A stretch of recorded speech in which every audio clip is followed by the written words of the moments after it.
Hey everybody, Dan back with you finally. Welcome back to Dan's Try 5 Garage. Didn't mean to ghost you guys for so long. I had a bunch of footage filmed, and when I went to edit the video, I don't know what happened, but I don't know if I erased it or if the memory card was corrupt or what, but I lost a whole bunch of good footage of what I thought was going to be a pretty cool video. But in this video I'm going to show you what I had got done, kind of tell you what I've been up to. Touch a little bit on the Try 5 Nationals, which was pretty awesome. Like I said, it's been about 3 weeks. I met a bunch of you guys there. That was pretty cool to see you guys. You guys all came up, said hi, recognized me. That was kind of neat. And really, it was just pretty cool to meet all you guys. I was kind of surprised with the amount of people that actually stopped and said that they actually watched the videos. But yeah, like I said, I lost a bunch of footage.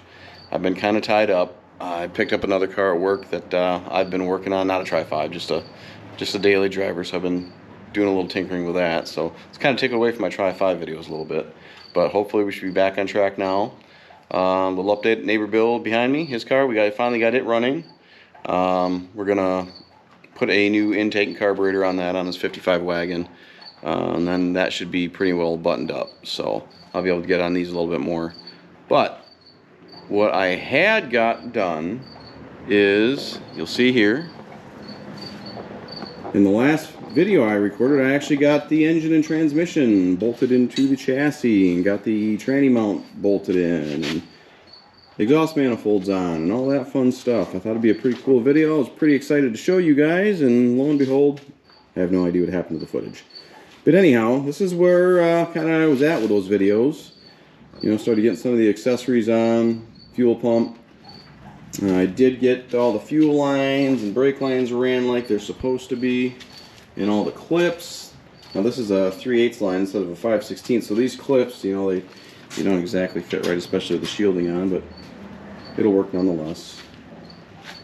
But so I thought what we would do today, because I don't know if you can hear it or not, but we have some pretty good stormy weather here in Wisconsin today. You probably hear some thundering in the background. Hopefully it won't distract her. It won't be too loud.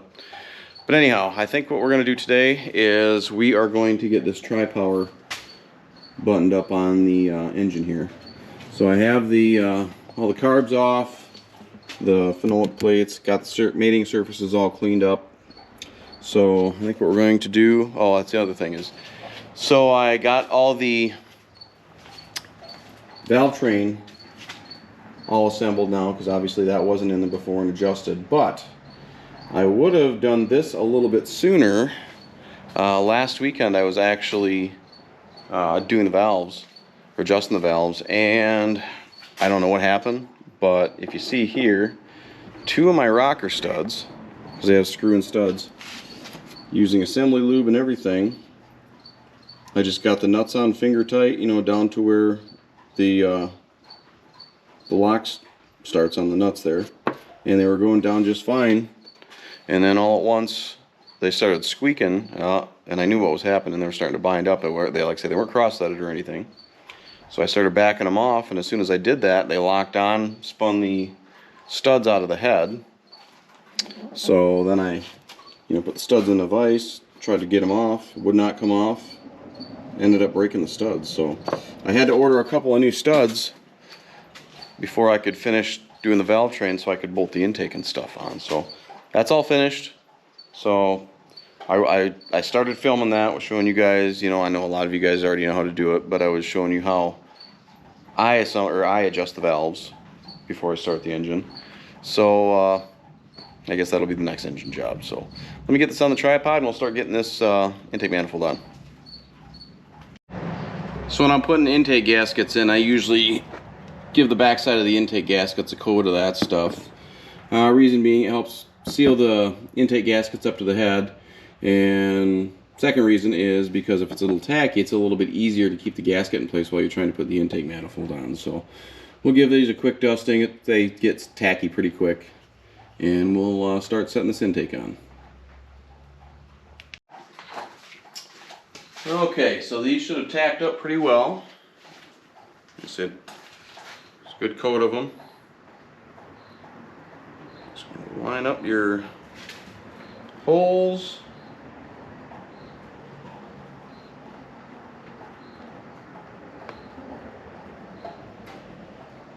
Give them a good seat.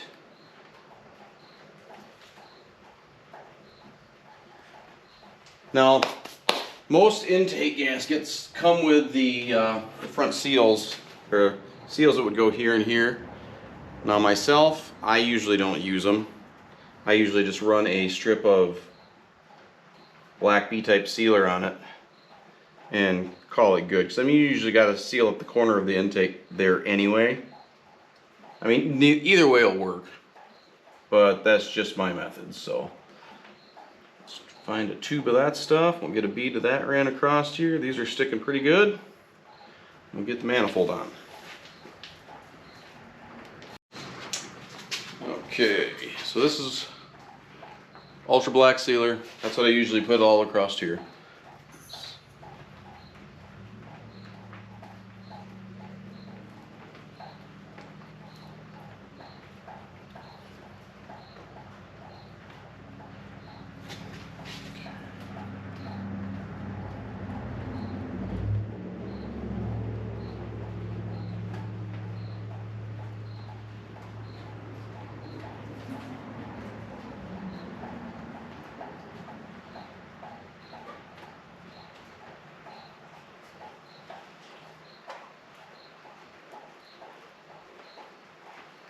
Make sure you get a good chunk in the corners.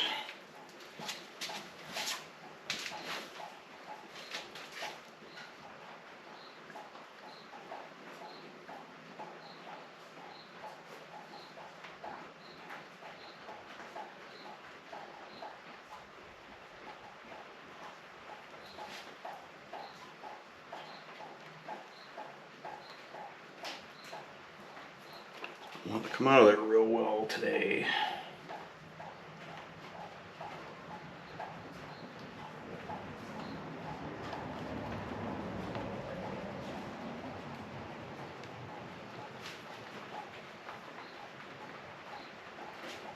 There we go.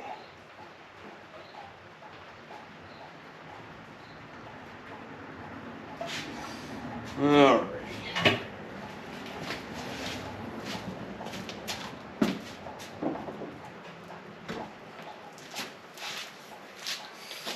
Okay, I got the intake all cleaned up. Clean both surfaces. Line out these. And just drop it down onto that silicone.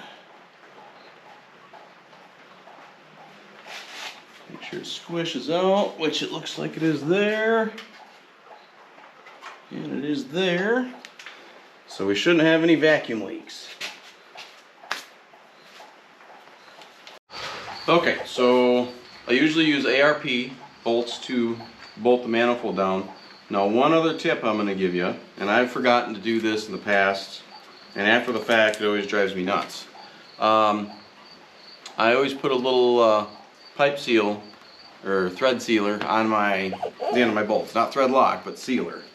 Reason being is, if you don't, oil will creep up the threads and you'll have little pools of oil sitting down on your intake manifold like my 55 out there has now. I've always meant to back them back out and seal them up, but I work on everything else but that, so you know how that goes. So let's get these in here and I can get them all tightened down, and now we can move on to putting the carburetors on and seeing how it looks.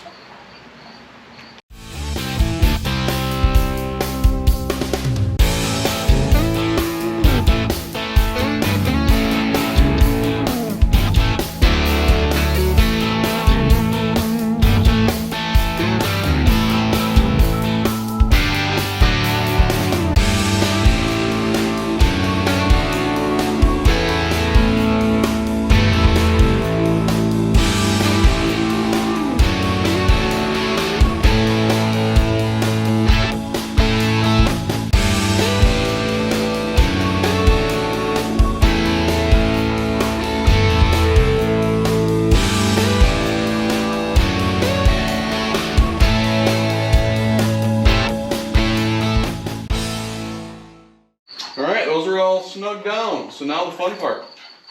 put the carburetors on and see what they look like with the carbs on. So let's get the spacer plates.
Alright, so the front and back carb are still tied together, so I had to take those off in one piece. And then, true to form, I have to find a couple of the pieces I'm missing for my linkage that I have here. But once again, where'd I put them?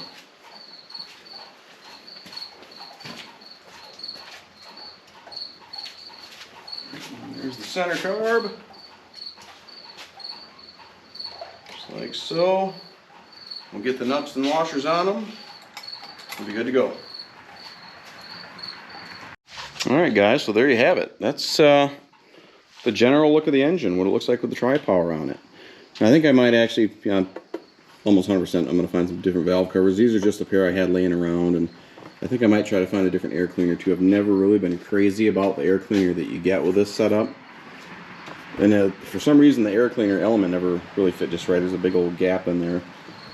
Like I say, I bought this used, supposedly new, but I'm pretty sure that that's not the original element to that.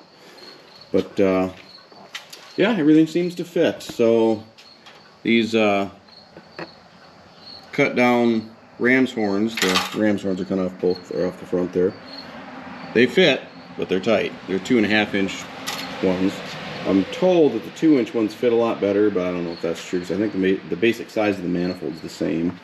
And I got to do a little bit of research on this bracket. That's the same bracket I got on my 55, but it doesn't want to fit either. But we're getting there. It's pretty well a whole chassis now. The rain stops. I'm going to get out and I'm going to sandblast my drive shaft. That's another thing I don't know if you guys may or may not have known. But on a 5, 6, 7, if you run a turbo 350 in a stock location, you don't have to use a different drive shaft. So a stock drive shaft will work. You'll just have to change the yoke. So I got a bunch of those. Got brand new U-joints over there. Get that cleaned up. That's a brand new yoke.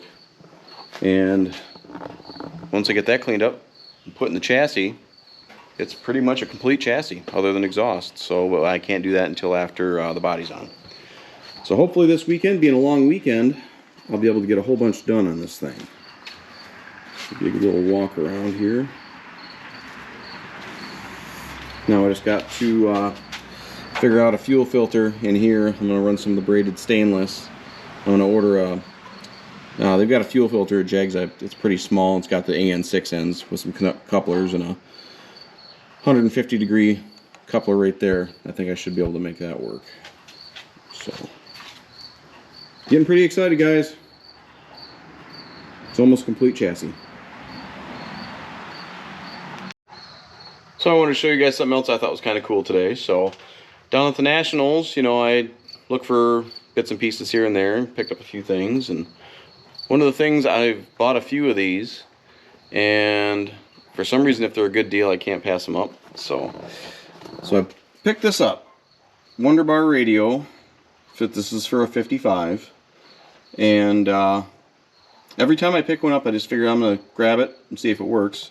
Now, I know a lot of guys now don't run AM radios, but like I've got my 56 four-door back there, that Bel Air, that is 100% bone stock. And I think I'm going to put this radio in it because now I just got the radio for 50 bucks.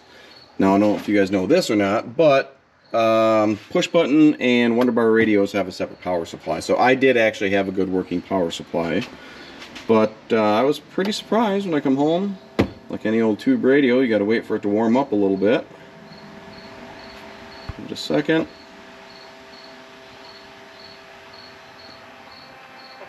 World Travel and our big Let's Go America tour in Atlanta, live from the Waldorf Astoria, Atlanta. You can see Wonderbar radio, it streaks, so you just locked under station.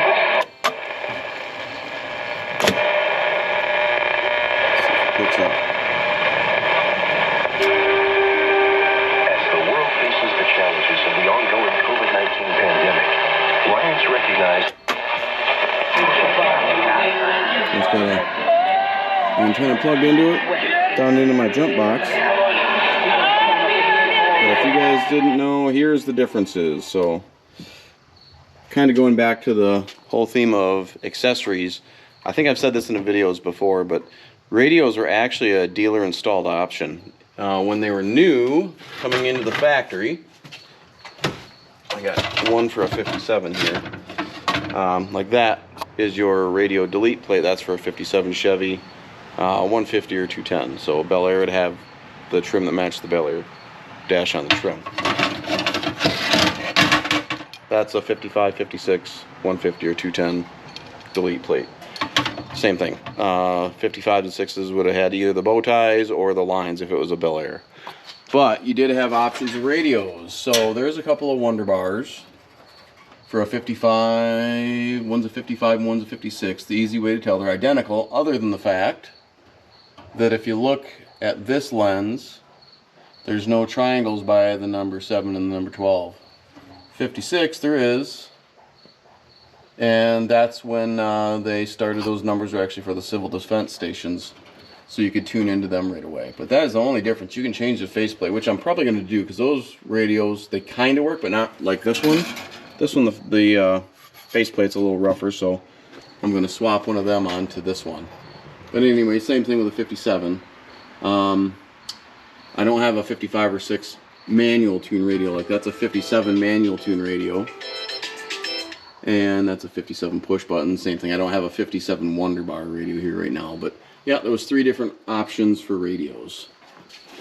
So I thought you guys might enjoy seeing that. I was pretty happy to find a working Wonderbar radio for 50 bucks. Alright guys, I'm going to show you something else about these old Tri-5s that you might find helpful or interesting. So, comes to these. You're a lock set. Now I know this is a matched lock set.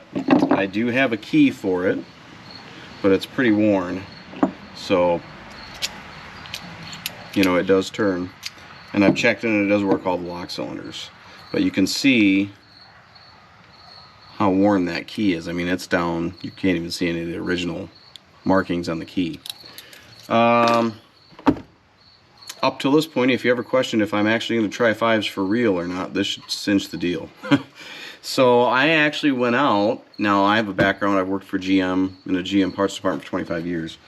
But the old way of cutting keys was we using this old guy right here in your code book. So I wanted to be able to make keys for these cars. So what I did is I went out and I found a original cutter, the right cams and set for it, the code book, the key gauge, and a tumbler set, so I can actually make complete sets. Now the main reason I do this, and I obviously, you know, I want everything to be right, but the ignition lock cylinder, that's the correct lock cylinder for a 55, 6, and 7. The ones you get with the new lock sets are wrong. I mean, the regular locks, they usually look right. These ones you always get, it always has this dip in here and they're real flat, but it's more like a 60s style lock cylinder. So anytime I find a set of locks in like a parts car or something, I mean, I keep them anyway because I can recode them, but like for you guys, if you ever get a parts car and it's got a full set of locks, or you've lost the keys to your car, this is all you have to do to get the key replaced.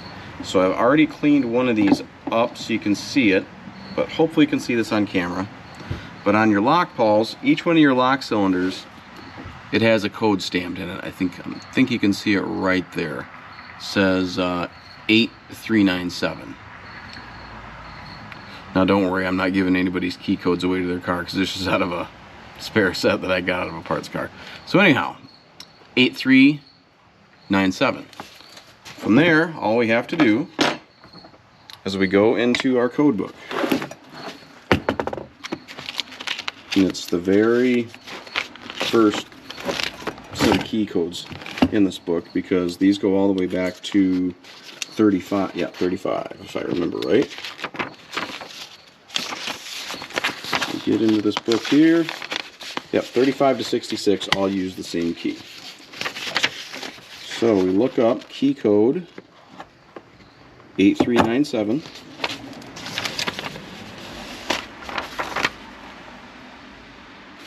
And it corresponds right here. So if you look, code 8397 is 345353. So we come over here and we dial in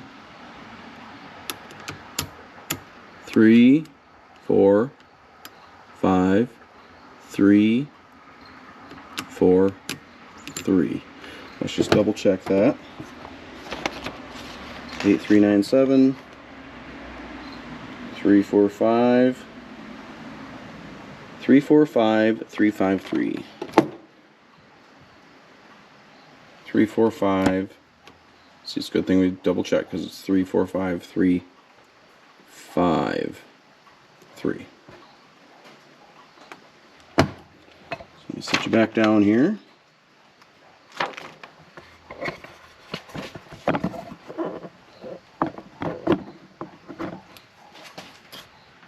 And now, as I said, I'm actually the parts manager at a GM dealership, and GM still does offer these keys. Now, if you go to your local dealer, if they don't stock them, they only sell them as a box of 50. So I end up buying a box of these for myself about once a year because I cut a lot of keys for people. And they have the correct markings and everything on the keys. Where if you go to your local hardware store, it might say Briggs & Stratton or something like this, but this has the actual GM markings. So anyhow, now all we got to do, we take our key, we slide it into our cutter, clamp it down, and then we dial it back to the very first cut. You see it says start right there, and make a cut. Squeeze it a couple times, go to your next stop, squeeze it a couple times. You've got 6 cuts that way. Most General Motors keys have always been either 6 or 10 cut keys, and all the old stuff is 6. Okay, so that's our last cut. So now if we take this key out, there's our cut. And if we compare it to the old worn key, you can see how worn that key actually was. But now this new key, if we did this right, turns our locks. The trunk one turns that, and then obviously you're not going to be able to see because nothing turns in the ignition cylinder, but you can see this bar here. When you put it in, it drops down. So yeah, more Tri-5 knowledge for you. Alright guys, so I'm going to wrap this video up right here so I can get in the house and get it edited, and then hopefully maybe I can get another video done yet this weekend, since I've been so far behind on putting stuff up for you guys. I'm going to get back hopefully this weekend, since it's a long weekend, back to work on the actual body Just as you can see, it's raining out, and it was thundering pretty good earlier. I'm sorry for the crickets; they're all over here. They're noisy. But yeah, 832 is how many subscribers we're sitting at right now. So we're getting pretty close. So I appreciate you guys watching as always. Sorry it's been so long. I really try to get these out as much as I can. Lately, it's just been a little crazy. But yeah, we're getting there, guys, on this one, and then we can move on to the next. So see you next video. Thanks.